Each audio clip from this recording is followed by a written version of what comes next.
Bonjour à toutes et à tous, bienvenue à Saint-Félix de Lauragais. Dans le Lauragais, une partie de la Haute-Garonne qui va vous éblouir et qui va vous inviter à la rejoindre très vite, puisque nous sommes aujourd'hui en direct sur Facebook avec une émission qui va vous présenter les acteurs et les atouts de ce territoire. Et l'un des acteurs de ce territoire est le nouveau président de Haute-Garonne Tourisme, Loïc Gaujard. Bonjour. Bonjour. Et merci de nous avoir rejoints sur ce Facebook Live. Avec plaisir. On est ravis de vous avoir pour évidemment voir quelle est la nouvelle politique ou le nouveau visage de Haute-Garonne Tourisme. Quelle est votre philosophie, disons ?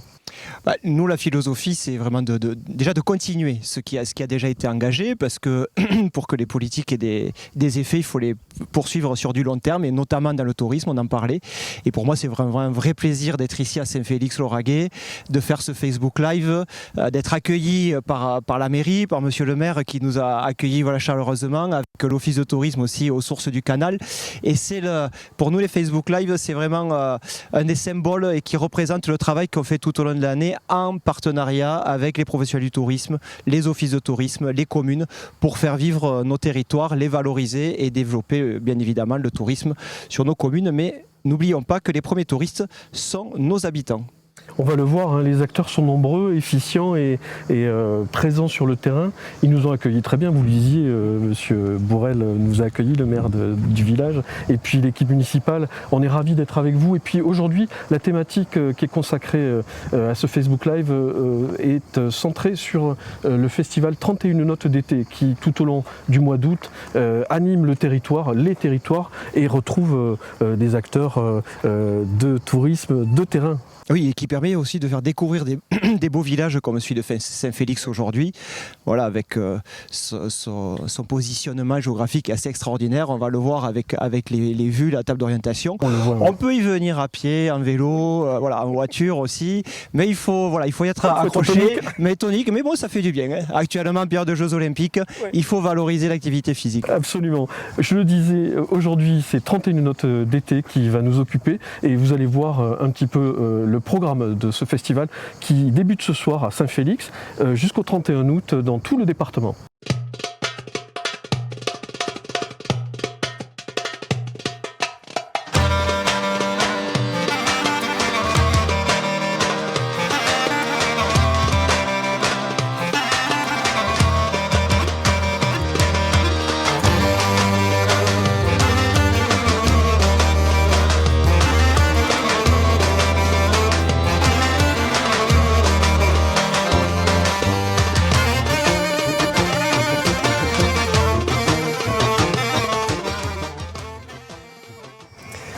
Voilà, en direct sur Facebook avec ce Facebook Live de Haute-Garonne Tourisme et puis des invités qui sont déjà dans le bain et déjà bavards, vous entendez peut-être, avec une vue qui est quand même assez exceptionnelle. On l'a choisi pour vous avec la plaine du Lauragais, la montagne noire, les Pyrénées qui se cachent derrière nous aujourd'hui et puis cette belle table d'orientation que vous pouvez venir consulter quand vous arrivez à Saint-Félix. Alors autour de cette table d'orientation, je le disais, Loïc Gaujard, le président de Haute-Garonne Tourisme, Émilie Rénal qui, elle, est à la DAV, qui est en fait chargée de production, pardon, je cherchais mes mots, chargée de production à la DAV, qui est la direction des arts vivants et visuels du conseil départemental.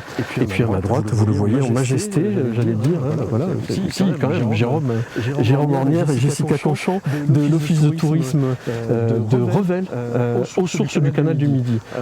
Ça parle tout seul. Hein. Vraiment, il n'y a pas grand chose à dire sur votre activité qui est centrée sur la découverte du territoire, et puis on le verra tout à l'heure sur des visites guidées théâtralisées. On le voit. Est-ce qu'on fait peut-être un petit clin d'œil à 31 notes d'été avec Sylvie Castro, qui est sa directrice et qui va nous présenter un petit peu la philosophie de ce festival qu'on va évoquer avec tous nos invités tout à l'heure dans le détail.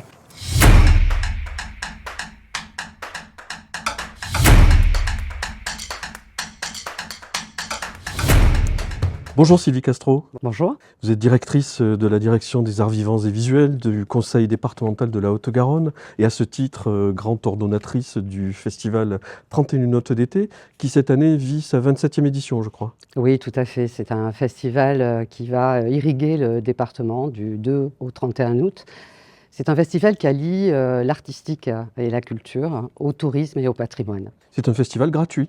Exactement, c'est une volonté du département d'offrir un accès à tous les Haut-Garonnais et en proximité, puisqu'on est vraiment au plus près de chaque habitant. Au mois d'août, en plus, en plein été, avec une offre très large.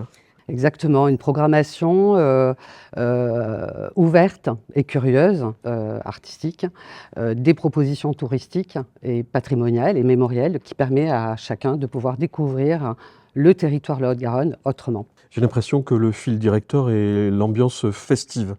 Oui, tout à fait. Alors, le fil rouge de la programmation, c'est Haute-Garonne, terre d'accueil, terre de rencontre. C'est un département qui a reçu de nombreuses immigrations qui font la diversité et la richesse du département. Et en même temps, nous souhaitons aussi faire que cette journée dans chaque commune soit festive, depuis le matin jusqu'au soir, donc avec plusieurs rendez-vous, des visites touristiques, des visites culturelles, une pause guinguette et un concert, un spectacle le soir. Donc en prise avec le territoire dès le début de la journée, avec ses acteurs, ses interlocuteurs du quotidien. Exactement, et c'est un festival qui est porté par le département en partenariat avec le comité départemental du tourisme, les communes, les acteurs culturels locaux, les acteurs touristiques, et donc au plus près de chacun. C'est-à-dire que vraiment c'est un festival qui fédère autour de ce projet sur le territoire. L'écologie n'est pas oubliée. Pas du tout, bien au contraire, et c'est un axe fort de notre collectivité. C'est un festival qui s'engage dans l'éco-responsabilité et justement cette année, il vise le label Festival détonnant qui est porté par l'association élémentaire, qui est une association régionale. Donc nous verrons cet été cette labellisation prendre le jour. Si on veut conseiller à nos amis de venir, qu'est-ce qu'on peut leur conseiller comme date ou comme esthétique peut-être ? Difficile, hein, puisqu'on est vraiment sur une programmation très diverse. Musique, danse, théâtre, cirque, où chacun pourra trouver sa sensibilité et pas que, parce que la gratuité permet aussi d'aller se risquer sur son territoire ou sur un autre territoire que sa commune, d'aller voir des artistes. Mais on est sur une diversité telle que Ablaye Sissoko et Cyril Brotteau, donc entre kora et accordéon. On peut être aussi sur The Thing Place, qui est une jeune artiste toulousaine qui nous amène vers un univers plutôt japonisant avec un photographe qui redécore cet espace concert avec des photos qu'il a prises au Japon. Voilà, on est vraiment sur une diversité de propositions. On vous donne rendez-vous du 2 au 31 août donc, sur les territoires de Haute-Garonne avec le festival 31 notes d'été. Merci. Merci Sylvie. Merci. Nous revoici pour ce Facebook Live en direct de Saint-Félix-Lauragais avec des participants à ce festival que Sylvie Castro vient d'évoquer, la directrice de la DAB. Je vais vous présenter parce que vous êtes là depuis tout à l'heure, on vous entend répéter avec ferveur les accords hédonistes. C'est un joli nom. Comment vous l'avez trouvé déjà ? Alors, oui, il faut que je parle dans le micro. Oui. Oui. Alors, c'est pas moi qui l'ai trouvé. Je pense que ça vient du cerveau de Florian de Monsan, qui est le créateur des accordéonistades. Et il a évoqué ça, Florian et Corentin Assif aussi. Ils ont évoqué ça un jour dans une réunion. On a trouvé ce mot. On a trouvé que ça correspondait totalement à l'esprit de nos rencontres. Parce qu'en fait, il faut dire que ce groupe est un collectif. Exactement. Un collectif de passionnés en fait. Ouais, c'est ça ? de passionnés de l'accordéon. Oui, parce que vraiment, on va vous écouter tout à l'heure, mais il y a cet instrument chevillé au corps, là, la passion, elle est là.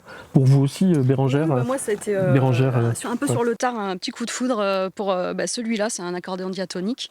Et voilà, donc j'ai appris ça en autodidacte dans un premier temps, et j'ai découvert les musiques à danser. De Occitane entre autres, et pas que, toutes les musiques traditionnelles, et ça a été un petit coup de foudre. Et après on vous présentera peut-être des autres. Absolument. Pour vous Alexis, c'est la même chose, c'est le coup de foudre, la passion. Au départ, non. En fait, au départ, en tant que bon émigré italien, comme beaucoup d'accordéonistes, je suis arrivé en France et puis mes parents, qui étaient des ouvriers, pensaient que pour accéder à un niveau de culture, il fallait que j'apprenne le piano. Et pas de place en classe de piano. Et on m'a proposé l'accordéon. Mais l'accordéon, je ne savais même pas ce que c'était, j'avais 6 ans. Je me suis dit pourquoi pas. Et du coup, je suis rentré là-dedans, mais comme ça. Et enfin, la vraie passion a commencé vers 30 ans. J'ai fait de l'accordéon pendant un petit moment, mais comme ça. Et à 30 ans, je me suis dit, mais c'est vraiment ça que j'ai envie de faire. Et voilà, j'ai plongé là-dedans. Dans le piano à bretelles. Dans le piano à bretelles. Et voilà, vous y êtes quand même dans le piano.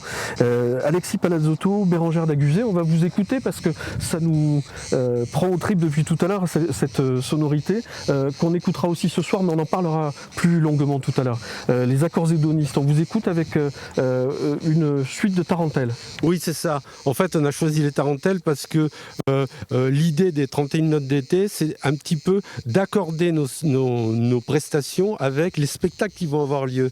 Et le premier spectacle, ça va être Alberi Sonori. Et donc, on se dit, Alberi Sonori, c'est de la musique du sud de l'Italie. On se dit, on va commencer par des tarentelles. Voilà. Demain à Vacchi, je sais pas si ça a été. Voilà. Demain soir, le 3 août. Ouais. Vous êtes accompagné par les cigales. On vous écoute. Parfait. Les accords hédonistes.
Les accords hédonistes. Bravo. suite de Tarentelle. On vous retrouve tout à l'heure pour évoquer un petit peu votre parcours et puis l'activité tout au long de ce festival 31 notes d'été, puisqu'on va vous voir 5 fois au cours de ce mois d'août sur les différentes scènes proposées par le festival. Vous découvrez le panorama il y a quelques secondes et puis on retrouve le plateau de ce Facebook Live avec nos invités. Je le disais, Loïc Gojard, le président de Haute-Garonne Tourisme. On est bien là, non? On est pas mal, hein. Avec à vos côtés Émilie Rénal, bonjour. Bonjour. Bonjour, peut-être avec le micro, Émilie. Alors je disais, vous êtes chargée de production à la direction des arts vivants et visuels du conseil départemental.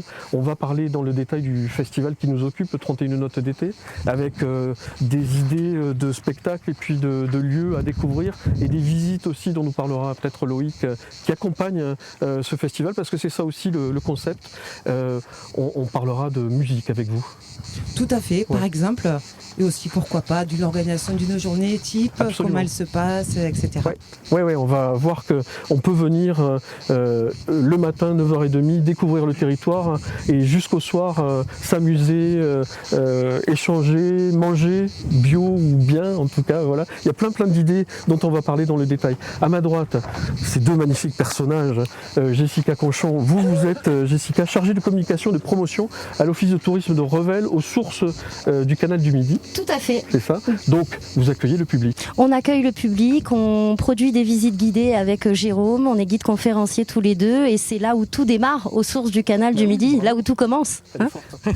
Jérôme Ornière, conseiller en séjour, guide conférencier, vous aussi vous êtes très impliqué, on le voit, et puis c'est un plaisir d'habiter ce territoire, non? Ah, tout à fait, et puis bon, il faut bien savoir mouiller la chemise, ça me va pour le boulot. Ouais, voilà. Et mouiller le costume en tout cas. Le costume, voilà, Ouais. aujourd'hui. On peut en dire deux mots des costumes déjà, parce que c'est quand même le résultat de cet état d'esprit aussi d'un territoire. Il y a un état d'esprit collaboratif, on va dire. Hein.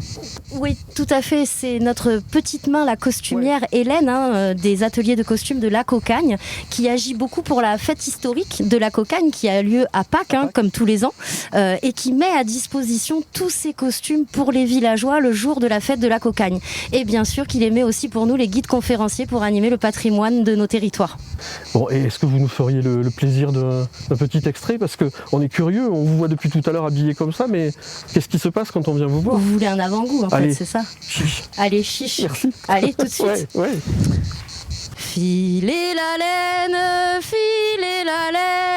de mes moutons d'ondaine, des vides quenouilles et quenouillettes pour de belles capitaines. C'est pas bientôt fini la Castafiore? Il va nous tomber un déluge, on est bon pour annuler le banquet. Et puis votre chanson elle est complètement has-been comme d'habitude. Vous voulez du moderne? C'est simple. Bonjour chers invités, j'espère que vous allez bien. Basique, vous êtes venus pour vous divertir? Simple. Ici au château de Saint-Félix, c'est the place to be. Basique. Et ma femme Cucu, la Castafiore doit apprendre à chanter juste. Simple. Vous avez perdu la tête devant nos nobles invités? Welcome, bienvenue. Mais qui vois-je parmi nous? Les seigneurs de Toulouse. Je me présente, pour ceux qui ne me connaîtraient pas encore. Je suis Cunégonde, dame de Saint-Félix, seigneuresse de Carmin et Cucu pour les intimes. Quant à moi, je suis Gédéon de Saint-Félix, propriétaire des lieux, seigneur de Saint-Félix et l'époux de la Castafiore. Merci, on s'en doute. Venez nous voir cet après-midi. Bah oui, vous c'est en tout saurez à l'heure. plus. C'est tout à l'heure à 14h. À 14h30. Ouais, voilà. d'accord. À Saint-Félix. À Saint-Félix au château. Bon, puisqu'on en parle de Saint-Félix, il faut nous dire où on se trouve et puis qu'est-ce qui nous accueille, ce lieu? Qu'est-ce que c'est en fait? Alors là, on se trouve sur la tour Montfort, c'est un des vestiges des fortifications du village, avec le superbe panorama sur la plaine du Lauragais et la montagne Noire. Saint-Félix, c'est un village situé à l'extrémité est du département, perché sur son plateau rocheux à 340 mètres d'altitude et qui jouit d'un patrimoine vraiment particulier et qui vaut vraiment le détour. Une belle collégiale, un très beau château avec de superbes expositions, une jolie halle, des orgues classés monuments historiques. Il y a de quoi faire en fait à Saint-Félix. Ouais, nature, patrimoine, parce que là on est perché sur le village médiéval, mais si on regarde juste derrière nous, on est à Saint-Félix, derrière vous on est à Saint-Félix aussi. On a la petite rigole de la Plaine qui coule juste en bas au niveau du lac de l'Ancla, donc un territoire riche au niveau patrimoine et naturel. Territoire qui vous plaît, Loïc? Oui, qui me plaît, et puis en plus il y a la gastronomie. Oh là oui. On a quand même le champion du monde de cassoulet-toulousain. On a le droit de les citer. L'auberge du poids public, c'est une entité du territoire, de la destination autour de Toulouse. On a une chef qui est très jeune, un chef aussi très jeune, et qui met à l'honneur la gastronomie locale et qui la rende accessible. Donc c'est vraiment épatant de leur part, et ils s'investissent dans tout, comme tous les villageois, mais on en reparlera plus tard. Oui, parce qu'ils sont très investis, Céline et le chef de cuisine. Tout à fait, oui. Céline Taffarello, donc la continuité de la génération Taffarello, et qui s'investit aussi bien dans les associations qu'au niveau de son hôtel-restaurant pour le patrimoine de Saint-Félix aussi. Là aussi, le mot association, il est important ici. Oui, tout à fait. Il y a beaucoup de choses qui se passent. Et je pense que le festival 31 notes d'été n'aurait pas été possible peut-être sans cet état d'esprit peut-être collaboratif, Émilie. Tout à fait. L'idée du festival, c'est vraiment d'arriver à fédérer de nombreux partenaires. On peut dire, là, cette année, on est à plus de presque 180 partenaires sur le festival.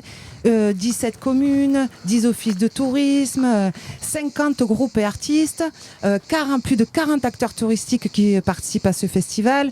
Voilà, j'oublie plein de monde, mais c'est en effet, l'idée c'est ça, c'est de fédérer, d'arriver à travailler ensemble sur ce projet qui a quand même débuté. Chaque année, on prend une année pour préparer tout ça. C'est la 27e édition. La 27e édition. Quand même, c'est beau. Et puis, il y a eu plein de choses qui sont arrivées, Loïc, on en parlait tout à l'heure. Il y a quand même une évolution dans les visites qui sont proposées. Au début, on était... Oui, voilà, 31 été, c'est pas uniquement des concerts ou des propositions culturelles, c'est aussi des visites touristiques qui permettent de faire découvrir le territoire. Ce matin, il y avait la randonnée. Cet après-midi, il va y avoir la visite théâtralisée, costumée. Mais il y a aussi des découvertes de producteurs locaux, de lieux culturels, patrimoniaux, atypiques aussi, comme ici. C'est vraiment l'occasion de créer une journée, de donner à voir la richesse de nos territoires et de les faire découvrir à nos visiteurs, mais aussi de les faire découvrir ou redécouvrir à nos locaux, aux habitants de nos communes, qui soient à Saint-Félix ou dans les alentours, ou même de la Haute-Garonne de manière plus générale. Mais c'est vraiment l'objectif aussi de cette animation. La vertu aussi de ce festival, c'est aussi de réunir les gens et de les faire se parler, échanger. Mais que les gens travaillent ensemble, qu'on se connaisse, et quand on se connaît et quand on se rencontre de visu, c'est toujours plus facile de travailler après ensemble, de développer des offres, des produits touristiques. Et c'est l'ADN, nous aussi, d'Haute-Garonne Tourisme. Je le disais tout à l'heure en introduction, c'est de travailler ensemble avec les offices de tourisme, avec les communes, avec les professionnels du tourisme, que ce soit les restaurateurs, les hébergeurs, les parcs de loisirs, et autour d'infrastructures comme les chemins de randonnée qu'on peut avoir. Il y a le GR qui passe pas loin, et c'est des atouts comme le canal du Midi, mais vous en parlerez bien mieux que moi tout à l'heure. Mais en tout cas, nous, au niveau d'Haute-Garonne Tourisme, c'est des atouts qui sont indéniables et qu'on met à l'honneur, et c'est autour de ces produits phares qu'il nous faut construire l'offre touristique pour venir faire découvrir nos beaux petits villages comme Saint-Félix. Et l'offre artistique, elle est au rendez-vous pour aider à ça en fait. On est là avec des propositions. Tout à fait. Et puis même, j'ai envie de dire que déjà l'organisation d'une journée, elle est assez similaire sur chaque date pour pouvoir y passer du matin jusqu'au soir. On est là pour faire la fête ensemble, partager des moments collectifs dans la joie et la bonne humeur. C'est ça qu'on a envie de transmettre au public. Et du coup, il y a toutes les visites touristiques dès le matin. Ensuite, la pause guinguette musicale dont tu parlais, Pascal, tout à l'heure, avec évidemment tous ces produits locaux, restaurateurs, buvettes, pareil. L'idée, c'est de partager des moments ensemble. Et évidemment, donc, ce moment-là, il est aussi accompagné de musique. Sur chaque date, en fait, il y a un groupe qui va jouer pendant l'espace La Pause Guinguette pour pouvoir animer, donner de la vie et puis manger aussi dans un esprit musical et voilà. Et ensuite, nous avons pour clôturer la soirée un concert ou un spectacle. Voilà, donc ce sont des artistes professionnels, émergents. Il y en a pour tous les goûts. Alors oui, on a une dominante musicale, mais on propose aussi du cirque, on propose des arts croisés, de la magie, de la danse. Voilà, c'est très éclectique. Et comme le disait Sylvie dans la vidéo, l'idée aussi, c'est de, même si on ne connaît pas, en fait, c'est le plaisir de découvrir, le plaisir d'aller vers quelque chose qu'on ne connaît pas forcément. Et cette année, ça fait plusieurs années qu'on travaille là-dessus, mais on a envie aussi de mettre en valeur les femmes. Il y a malheureusement, excusez-moi, beaucoup d'hommes qui sont représentés sur scène. Là, on a réussi à avoir aussi 50% des projets qui sont proposés par des leaders féminines. Et on trouve ça très chouette aussi.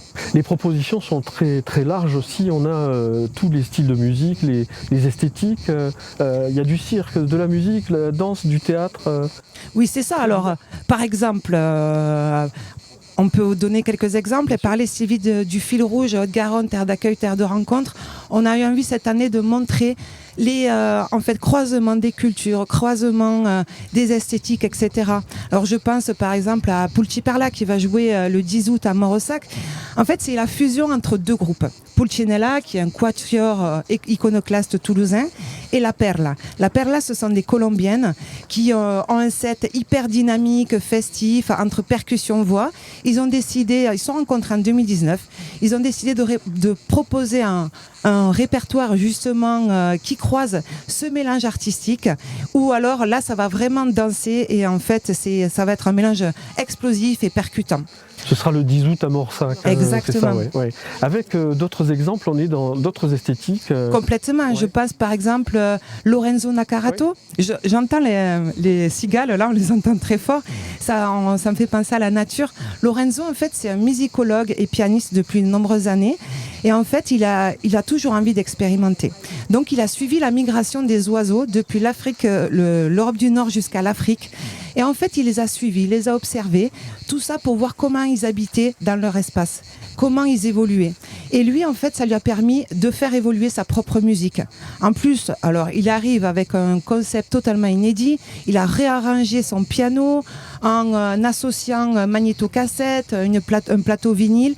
Et alors là, ça va être un moment magique, en fait, un moment de rêve dans cet écrin du château de la Réole superbe. Oui, parce que c'est 31 notes, c'est aussi de la poésie. À tous les moments, on est capté par les prouesses des artistes qui sont de tous les horizons et de toutes les esthétiques. On l'a vu avec nos amis les accordéonistes tout à l'heure, qui seront présents à plusieurs reprises. Mais il y a aussi du tango, il y a des quartets de cuir, il y a... Du cirque. Alors j'ai envie de parler par exemple... pour vous dire quelque chose de très rapide qui va se passer dimanche au Château de la Réole aussi à 18h, c'est le cirque Entre Nous. Entre Nous, en fait, c'est déjà un collectif hyper multiculturel. Ils vont faire une performance artistique de machinois. Il y aura danse, il y aura théâtre. Et l'idée, en fait, c'est de parler d'amour, de nostalgie, de rencontres. Tout ça avec beaucoup d'humour, avec de la musique live et avec beaucoup d'acrobatie bien vertigineuse. Derrière toutes ces actions quotidiennes pendant un mois, il y a aussi un souci pour le conseil départemental d'apporter un soutien aux artistes à travers cette manifestation. Exactement, la politique du département tient vraiment à soutenir les artistes du 31. Bon, on élargit un petit peu aussi à l'Occitanie, que ce soit dans la création de spectacles ou dans la diffusion. Et le fait de les programmer sur nos programmations culturelles, c'est aussi une marque de soutien. Et on a envie, en plus, de les faire découvrir par tous les publics qui seront présents sur le festival. Et une notion qui est importante, c'est la gratuité. Oui. Peut-être on peut en parler, ouais. C'est vrai que c'est quelque chose que je voulais souligner. En effet, on fait découvrir des artistes, mais aussi on les rend accessibles à tout le monde, à tous les spectateurs et spectatrices, parce que tout est gratuit. Vraiment, dans le principe du Festival Trinidad d'été, c'est gratuit pour les visiteurs, pour les spectateurs, et après, c'est un investissement des collectivités. Mais ça, c'est quelque chose qui est important, c'est de rendre la culture accessible à toutes et tous, la découverte de notre patrimoine aussi, et que la partie financière ne soit pas un frein. Voilà. Et que même si on n'aime pas ou on ne sait pas ce qu'on va aller voir, qu'on aille voir, découvrir. Il y a une émotion qui est procurée, on aime, on n'aime pas, mais c'est le principe de la culture, c'est de procurer une émotion et de venir découvrir découvrir. Donc ça, c'est quelque chose qui est important. Et puis, c'est tout au long de la journée. Et puis, si la soirée dure un petit peu, on peut dormir sur place aussi. Il y a de l'hébergement. Et ça fait partie de notre offre touristique. Les chambres sont très très bien à l'auberge du Poids Public. Je confirme, la vue est fantastique. Alors c'est vrai que cette auberge, elle est assez exceptionnelle. On peut en parler dans le détail parce que Loïc le disait, il y a eu des distinctions importantes. Oui, voilà, la chef Céline Taffarello qui a été sacrée championne du monde du cassoulet en 2022. C'est une histoire de famille, cette auberge, depuis le père Claude Taffarello, qui, donc amoureux de la gastronomie locale, met en valeur les produits locaux en fonction des saisons. Le personnel est aux petits oignons. C'est un des établissements où le service est vraiment fait pour que vous vous sentiez bien. On vient vous remplir le verre. C'est encore un établissement où, par exemple, on sort les miettes de la nappe avant de vous servir le dessert. Enfin, vraiment le service traditionnel, mais en plus avec une cuisine riche en saveurs, en goût. Et voilà, vous pouvez venir à toutes les saisons. À chaque fois, vous aurez toujours des mets très différents et, alors, le et très personnel alléchants. aux petits oignons, je tiens à préciser que le personnel n'est pas comestible, il n'est pas sur la table. C'est aux petits soins peut-être. Aux petits soins. Voilà. C'est vrai que c'est un endroit quand même exceptionnel. 3 étoiles. L'établissement, l'hôtel, 3 étoiles, tout à fait. L'auberge, 3 étoiles, oui. Ok. Et quand on veut se restaurer, se reposer, qu'est-ce qu'on fait? On vient à vélo peut-être ici Alors on peut venir en vélo, on peut venir aussi avec les bus des lignes Lio 357 qui passent à Saint-Félix. Oui. Il y a un très bon petit restaurant sur la place du village qui s'appelle le Cocagne aussi. On peut passer un bon moment dans un petit bar situé juste à proximité. Profiter du point de vue dans le parc juste à côté de nous là. On vient déguster sa tresse aux noix de pécan de la boulangerie de Saint-Félix, c'est le must. Des délicieux pompettes aussi, voilà, ça c'est vraiment les spécialités locales, c'est vraiment sympa. Et le pompette, c'est un gâteau un gâteau qui de voyage rectangulaire avec une pâte entre le feuilleté et le brisé avec du sucre, et du beurre et du citron. Voilà, ça c'est la base et c'est tout un secteur autour de Revel, initialement de Soile, un petit village dans le Tarn à proximité. Voilà. Dans le Tarn, et je peux vous le dire parce qu'il est marqué sur moi le pompette. J'ai été élevé au pompette. Il y a aussi quelque chose qui est intéressant, s'il nous reste de l'énergie, on peut aller au lac. On peut pas nager, mais on peut faire le tour du lac qui se fait en 30 minutes et à proximité il y a encore une activité nouvelle, depuis l'année dernière. Tu pourras en parler. Alors là, on repasse à la modernité. On abandonne le côté médiéval de Cunégonde et Gédéon. On part du château et on rejoint plutôt que le côté voie de chemin de fer. Donc l'ancienne voie ferrée de Saint-Félix a été réutilisée pour mettre un vélorail, ce qui permet aux touristes et aux locaux de découvrir la plaine du Lauragais d'une façon tout à fait différente, avec une vue magnifique vue d'en bas sur le château et le village et la collégiale. Donc l'histoire est toujours liée à Saint-Félix. On a toujours un côté historique, même sur le vélorail quand on pédale. À faire le matin à la fraîche, pas en plein cagnard. Aujourd'hui c'est couvert, donc ça va, on peut y aller au vélorail. Préférable. Mais c'est vrai ce que vous dites, Jessica, on tourne la tête et l'histoire est là à tous les instants. À chaque regard, il y a un passage de l'histoire qu'on peut voir à Saint-Félix-Lauragais. Le château qui est derrière nous. Alors le château du 13e.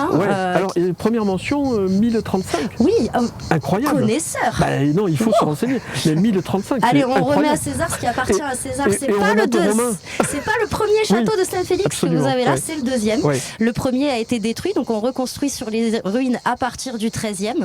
Et en même temps, on construit le village par lequel vous êtes arrivé, le village de Saint-Félix. Et on est dans un castelnau.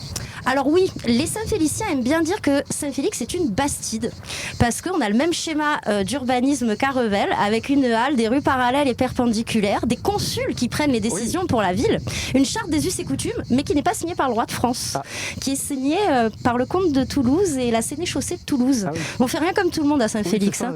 Voilà. Sauf que vous avez eu des personnages célèbres. Il y a eu, vous parliez du roi de France, un de ses bras droits. Guillaume de Nogaret. Alors là, pareil, on met le conditionnel. Oui. Nogaret, un petit village juste en dessous de Saint-Félix.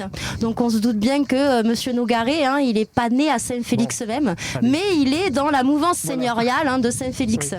Mais on lui a donné le nom de la place, mais c'est pas un personnage très commode quand même. J'allais vous dire, c'est pas non plus... Non, il va instaurer quand même le procès contre les Templiers, les chevaliers de l'ordre du Temple, et torturer tout le monde jusqu'à la mort. Donc, Guillaume de Nogaret, on va pas... Mais l'autre personnage célèbre et lui plus fréquentable est compositeur de musique, romantique qui plus est. Allez, je laisse la parole à Jérôme parce que c'est un musicien en plus. Oui, l'autre personnage du village, c'est Déodat de Séverac, qui est né à Saint-Félix-l'Oraguet en 1872. Sa maison natale se trouve sur la place du village et donc il était issu d'une famille un peu d'artistes. Son père était artiste peintre, renommé à l'époque, et il fait ses gammes notamment sur les orgues de la collégiale de Saint-Félix, qui date du XVIIIe siècle. Et poursuivre des études plus normales, il va aller au collège à Sorèze, faire des études de droit à Toulouse, rentrer au conservatoire et puis décider d'abandonner complètement le droit pour se consacrer vraiment à la musique et quitter la région, le Languedoc pour aller à Paris pour faire ses études à la Schola Cantorum, une école privée qui existe encore, et vivre dans le Paris du Montparnasse de l'époque. Et il fait des rencontres très importantes, notamment Picasso, qui dit que, on trouve un document autographe de Picasso que c'est sa plus belle rencontre de vie d'artiste, celle qu'il a faite avec Déodat de Séverac, et c'était vraiment quelqu'un qui avait un caractère fort. Il a décidé de se battre un peu contre la centralisation de la création artistique en France, toujours centrée autour de Paris, pour garder son indépendance artistique en vivant dans le sud de la France, à Céret, dans les Pyrénées-Orientales, mais aussi en revenant à Saint-Félix-l'Oraguet, s'inspirant beaucoup de sa région natale. Après tout, il compose aussi une valse qui s'appelle Peppermint Jet, puisque c'est une invention revelloise, donc juste à côté. C'est vraiment quelqu'un qui était marqué par le travail agricole, sa vie dans la région, ici, le Languedoc, et ça transparaît vraiment dans ses œuvres, qui étaient aussi encensées que celles de ses contemporains, Debussy, Berlioz ou Ravel à l'époque. Bon, il a eu moins de succès peut-être que... Mais... Alors le succès a priori était aussi équivalent, mais comme c'est quelqu'un qui avait décidé de rester indépendant, on le connaît moins. Par contre, il est très fréquent de retrouver des amateurs de Déodat de Séverac japonais. C'est un artiste qui est extrêmement adulé par les amateurs de musique classique japonais et qui viennent très régulièrement, un peu en pèlerinage, pour voir le lieu de sa vie ici à Saint-Félix. Et ils peuvent aussi assister au festival ? Tout à fait, le festival de Déodat de Séverac qui rend hommage à ce musicien avec d'autres créateurs. Dans quelques jours vont se dérouler les petites musiques de nuit de Mozart par exemple, vraiment tout un tas d'œuvres classiques ou pas, dans tout le secteur du Lauragais, à Saint-Papoul, à Saint-Félix-Lauragais, notamment dans la cour du château, à Toulouse aussi, vraiment un festival qui couvre un petit peu toute la région. Et qui se déroule en 2 temps, juillet-août et septembre. Plus complètement. Donc oui, on ne vient pas sans se cultiver ici, il y a vraiment de quoi remplir ses valises et Émilie va nous le prouver encore puisque le festival que nous évoquons depuis tout à l'heure, 31 notes d'été, débute ce soir à Saint-Félix, avec du rythme, et puis tout au long de ces semaines, gratuitement, on va pouvoir accéder par exemple au château de l'Aréole dimanche à des spectacles et des visites aussi. Tout à fait, tout au long de la journée, dimanche, vous allez pouvoir participer à diverses propositions. Alors, tout d'abord, vous allez assister à un super spectacle qui s'appelle... L'artiste, elle s'appelle Alumine Guerrero. C'est une chanteuse multi-instrumentiste, compositrice argentine. Et en fait, elle parle de nature. C'est quelque chose de très joyeux, très festif. Et ça, vous le verrez soit dans la cour du château, soit à l'ombre, au frais, puisqu'on a pensé à ça aussi, à réfléchir à des endroits un peu plus frais. Vous pourrez ensuite profiter d'une balade pour découvrir le site. C'est un site espace naturel sensible, donc vous pourrez faire le tour, la boucle du château, en découvrant toute la biodiversité qui existe sur ce site-là.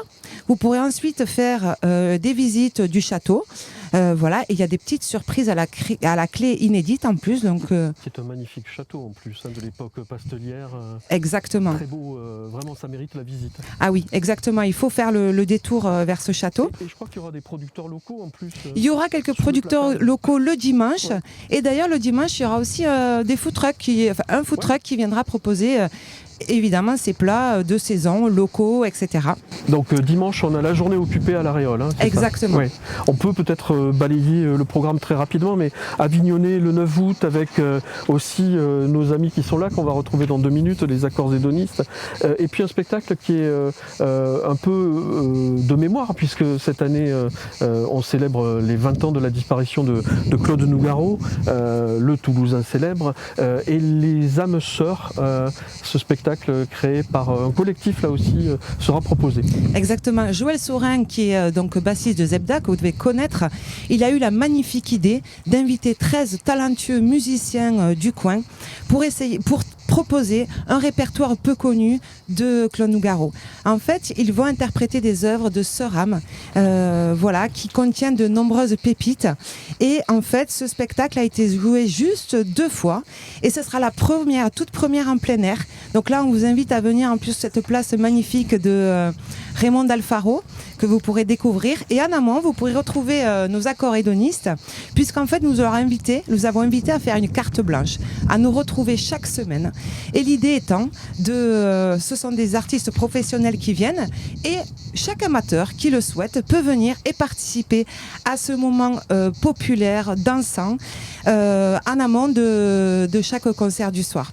Là aussi, on est dans cet état d'esprit très participatif, collaboratif. On va les rejoindre et puis on évoquera peut-être 2-3 autres dates tout à l'heure, mais les accords hédonistes vont évidemment nous expliquer davantage peut-être leur participation à ce spectacle demain soir à Vacquier, c'est ça? Tout à fait. On se revoit. Ouais. Oui, ça c'est nord vers Fronton en fait, un petit peu nord du département. Ouais. Exactement. Là, on est au sud-est à Saint-Félix. Exactement. Donc demain, on peut se retrouver avec des visites touristiques, culturelles et patrimoniales. Et puis, on retrouvera Bérengère et Alexis qui vont participer à cette accordéonistade. Vous pourrez venir aussi, profiter, danser, manger quelque chose, boire un coup, partager un bon moment en famille ou pas. Et puis ensuite, vous aurez la chance de découvrir Alberi Sonori, qui est un groupe italien. Leur spectacle s'appelle Matizia, c'est comme la tornade italienne. Et vous allez voir, il y a des voix, percussions, c'est très rythmé, c'est très riche. Alors, les amis accordéonistes, quand même, il faut qu'on ait plus de détails sur votre présence au sein de ce festival, parce qu'on va vous retrouver à 5 reprises, mais j'ai envie de dire que c'est un collectif à géométrie variable, non? Absolument. On est environ une vingtaine. Et dans les accordéonistades, on se retrouve, oui, c'est exactement ça, c'est-à-dire ceux qui sont disponibles viennent, et en fonction aussi de la répartition géographique, quoi. Et comme le disait Émilie, il y a aussi des amateurs qui viennent. En fait, ce sont des rencontres où l'objectif c'est de partager entre musiciens et aussi avec le public, d'amener le public à entrer dans notre énergie. Oui, parce qu'on peut être débutant et être avec vous sur scène. C'est ça, c'est un moyen aussi pour tout le monde, tous les musiciens, musiciennes qui le souhaitent de venir sur scène aussi, de partager, d'improviser, d'échanger, quoi. C'est l'esprit des accordéonistades. Et voilà, quoi. J'ai essayé de vous le laisser dire ce mot parce que je me suis dit c'est la cascade linguistique de l'émission. Donc les accordéonistades. Accordéonistades. Un grand moment de partage. Peut-être nous dire un mot sur vos instruments parce que on en a vu plusieurs depuis tout à l'heure. Vous en avez changé. Qu'est-ce que Alexis vous avez sur les genoux là? Alors là j'ai un bandoneon. C'est l'accordéon typique du tango argentin qu'on connaît dans le tango argentin. Et en fait l'ancêtre du bandoneon c'est le concertina. Et petit à petit, avec les évolutions, Monsieur Heinrich Band a amené, je ne sais plus dans quelles années, 1829, je pense, à cet instrument-là. Ouais, Heinrich Band, qui était un fabricant, a amené à ce modèle-là, qui s'est amélioré petit à petit. Ouais. Et qui a traversé aussi les continents, puisqu'il est né à la fois en Angleterre sous la forme du concertina et en même temps en Allemagne, puis il s'est retrouvé en Amérique du Sud, un instrument du tango. Et comme le tango a été banni en Amérique du Sud pendant toute une période, il s'est retrouvé à Paris où il a été accueilli je ne sais pas comment dire, en héros presque du tango. Et comme Buenos Aires, à l'époque, était complètement fixé sur Paris, c'était la capitale culturelle, et bien du coup, ils se sont dit, le tango argentin, le bandoneon, du coup, il est revenu en Argentine, et ça a été maintenant, c'est l'heure de gloire. Ouais, mais l'immigration déjà depuis le XVIIe siècle, quoi. Oui, donc voilà. Ça facilite la circulation de la culture. Bérangère, pour vous, alors, concernant, celui-là, du coup, c'est un accordéon chromatique, basse standard. Quoi dire de plus? On retrouve dans beaucoup de formations souvent, ouais, ça peut être touche bouton comme celui-là ou touche piano. Voilà. Et alors, ce qui est frappant avec l'accordéon, c'est qu'il est à nouveau au goût du jour, ou est-ce qu'il a jamais disparu peut-être de la musique et des groupes Moi, ce que je trouve intéressant avec cet instrument, c'est qu'on en parlait tout à l'heure, c'est on peut jouer tous les styles en fait de musique, j'ai l'impression, avec l'accordéon. Et d'ailleurs, c'est ce qui va se retrouver dans la programmation. On en parlera peut-être tout à l'heure des 24 heures de l'accordéon en octobre. Oui. Et où là, on peut le voir sous toutes ses formes, quoi. Donc c'est ça que je trouve chouette avec cet instrument. Elle a bien enchaîné au mois d'octobre à Toulouse. Les 24 heures de l'accordéon sont quand même des heures dédiées à l'accordéon, à la cave poésie, c'est ça? Oui, c'est ça. Et en fait, c'est le dernier week-end d'octobre, le 26 et 27. Et là, ça réunit tout un panel d'accordéonistes, on va dire, nationaux. Pour citer quelques noms, il va y avoir René Lacaille qui lui est musique réunionnaise. Il va y avoir David Benitucci qui est plutôt du jazz et de jazz. Il va y avoir aussi Jean-Luc Amestoy, quand même la grande figure. Oui, le Toulousain, il fallait un Toulousain. Il va y avoir, alors tout ça sont des styles différents. Il va y avoir aussi, par exemple, dans le classique, il va y avoir Maëlys Arat et Zabou Guérin qui sont des interprètes merveilleuses du classique qui portent l'accordéon à un niveau de sensibilité, de perfection, je trouve extraordinaire. Quoi encore? Et il va y avoir plein de plateaux aussi qui sont ouverts. Il va y avoir des masterclass. René Lacaille va faire une masterclass. Bref, pendant 24 heures, ça va être un moment d'accordéon complet. Et il y aura évidemment des accordéonistes. L'an dernier, ça avait duré 25 heures. Oui, exactement. Mais en fait, ça dure toujours 25 heures puisque c'est le passage. En gros, on a une heure de plus. D'accord. Bon, allez, on va vous écouter à nouveau parce que je vois que tout le monde attend. Vous allez nous jouer, je crois, une milonga, c'est ça? Une milonga, oui. Là aussi, illustration de la musique sud-américaine. Sud-américaine, oui. En ce moment, elle est un peu en pointe dans le bassin toulousain. Et puis, du coup, je me suis dit que comme on jouait une milonga, je vais utiliser l'instrument de la milonga. Bravo, les accords hédonistes. On vous écoute.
Allez, voilà, merci. En tout cas, c'est un avant-goût des 5 rendez-vous qui se dérouleront tout au long du mois. Émilie, on va les retrouver, les accords hédonistes. Tout à fait, déjà demain à Vaquier. Toutes les semaines, vous pouvez regarder le programme et vous verrez, une fois par semaine, on les retrouve. Merci encore, c'était superbe. Et puis, peut-être on peut évoquer quelques dates aussi à nouveau. Tout à fait, on pourra retrouver du bandoneon, puisqu'à la clôture du festival à Pêche-Beaunieu, le 31 août, on pourra retrouver le groupe Tango Motane. Tango Motane, ils vont nous présenter leur nouveau projet Tango Electro.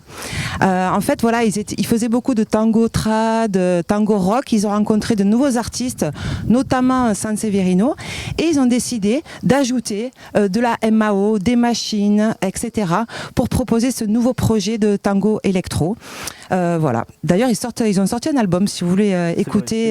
Et ça montre la modernité de l'instrument. Hein, vraiment, on va goûter à toutes les facettes pendant ce mois de festival 31 notes d'été qui débute ce soir. Ce soir, oui.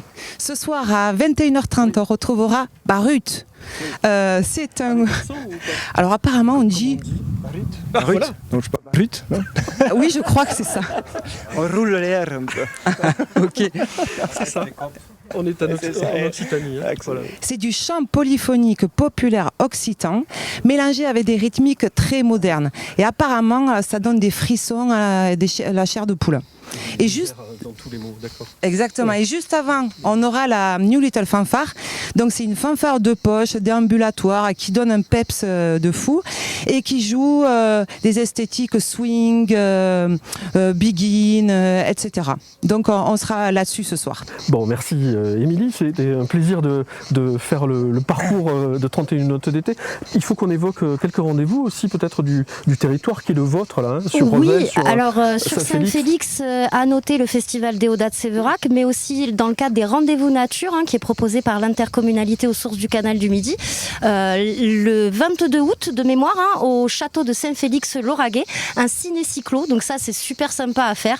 Venez pédaler pour voir votre film. C'est le concept, hein. On vous fait travailler pour pouvoir regarder votre... Exactement.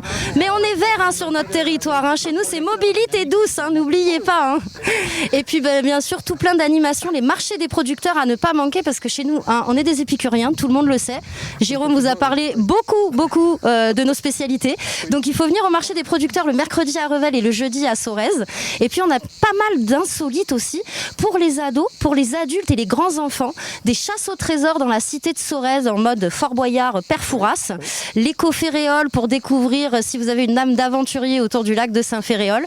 Et bien sûr toutes nos visites guidées, les petits secrets à Saint-Fé, la galerie des robinets, la cité de Sorèze. Il y en a pour tout le monde, en fait. Il faut venir toute l'année, en fait. Mais oui, c'est dingue, sûr. ce programme. Mais bien sûr. Tout l'été, il y a plein de choses. Et puis, je me suis laissé dire que vous aviez organisé une murder party. Oui, Avec Jérôme.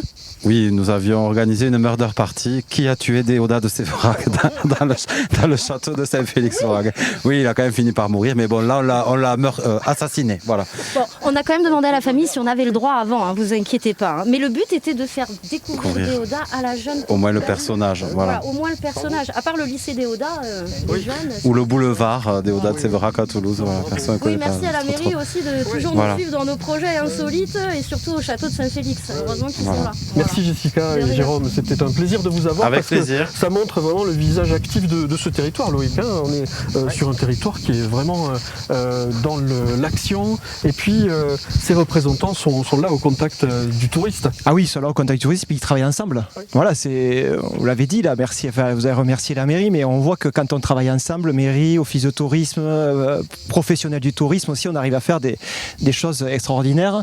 Et alors on pourrait parler des quelques rendez-vous qu'on a sur le département aussi qui reste. Donc sur les 31 d'été, on a beaucoup parlé du château de la Réole qui est pas très loin d'ici, c'est relatif quand même, c'est à une bonne heure. Voilà. Mais on est au nord du département parce que à l'autre bout du département, dans le Comminges, il y a encore, j'ai mis 1h30 pour venir depuis mars à peu près. Donc il y a des rendez-vous aussi au musée de l'Aurignacien, qui est un site départemental aussi assez emblématique sur la préhistoire, où il y a plusieurs rendez-vous de 31 d'été, à l'abbaye de Bonnefond, qui là aussi est un site majeur au niveau plus, je dirais, Moyen-Âge et cette période-là. Donc il y a des concerts, il y a une belle exposition aussi qui est là tout au long de l'été. On peut, voilà, vous pouvez y aller en voiture, à pied, en vélo, toujours de la même manière. Et aussi, on a quand même un site qui est marquant sur le département aussi, et auquel on attache beaucoup d'importance, c'est Saint-Bertrand-de-Comminges. Voilà, avec la cathédrale, avec les Olivetins, avec des expositions qui sont présentes, le musée archéologique, mais aussi, je dirais, le festival du Comminges, si on prendrait quelques dates aussi, voilà, qui commence, voilà, le festival du Comminges qui se déroule sur le mois d'août, qui commence là début août jusqu'à mi-septembre, en effet, voilà. Donc il y a plusieurs dates sur Saint-Bertrand et dans tout le Comminges. Donc voilà, des dates importantes. On n'oublie pas aussi plusieurs choses. Voilà, on n'oublie pas les chemins de randonnée, voilà, la Haute-Garonne destination nature, c'est pas qu'un mot, c'est une réalité, voilà, et on en parlait tout à l'heure, et aussi quand même, c'était une première mondiale, voilà, le guide du routard éco-destination, je dirais, et ça a été le premier, la Haute-Garonne, on a été les premiers départements à avoir un guide du routard dans cette série, donc qui est l'occasion de découvrir la Haute-Garonne autrement, voilà, avec un autre point de vue, et qui met en valeur toutes nos richesses environnementales et patrimoniales. Ce que fait aussi le festival 31 Exactement. Une partie éco-responsable. On voit qu'il y a une cohérence politique, c'est pas trop mal quand même, non? Et voilà. Oui, parce qu'il y a peut-être un mot là-dessus sur cette aspect. Oui, déjà je voulais rebondir sur un autre lieu encore à visiter pour les Toulousains, les citadins, le musée départemental de la résistance et de la déportation à Toulouse, où il y a une magnifique expo sur l'anatomie du franquisme. Et le 18 août, on propose un spectacle qui est inédit, qui a été créé in situ, en fait exprès, en lien avec cette exposition. La compagnie Vandaval va vous parler en fait d'écrivaines qui ont écrit pendant la guerre sur la résistance, sur la liberté, etc. Et en fait, ça va être traduit par lecture de textes, musique, guitare électrique pour faire le lien entre modernité et tradition, et aussi danse. Voilà, ça va être un projet magnifique. Sinon, oui, éco-responsabilité. Donc déjà, toutes les visites sont basées sur l'écotourisme. Et donc, petit à petit, on essaie d'avoir un festival de plus en plus éco-responsable. Voilà, on a rencontré l'association Élémentaire qui pilote en fait la labellisation d'événements détonnants sur la région Occitanie. Et donc, nous faisons partie de ces structures qui souhaitent être labellisées. Et ça nous a permis de structurer notre démarche, d'essayer de planifier toutes nos actions. Voilà, alors par exemple, voilà, plus de bouteilles en plastique. On essaye de communiquer sur la mobilité, comment venir sur chaque date du festival. Ensuite, tous les artistes, comme on disait, ils sont du 31 ou pas loin, donc on essaye de favoriser la proximité avec les artistes. Il y aura des bacs de tri sur tous les sites du festival, etc.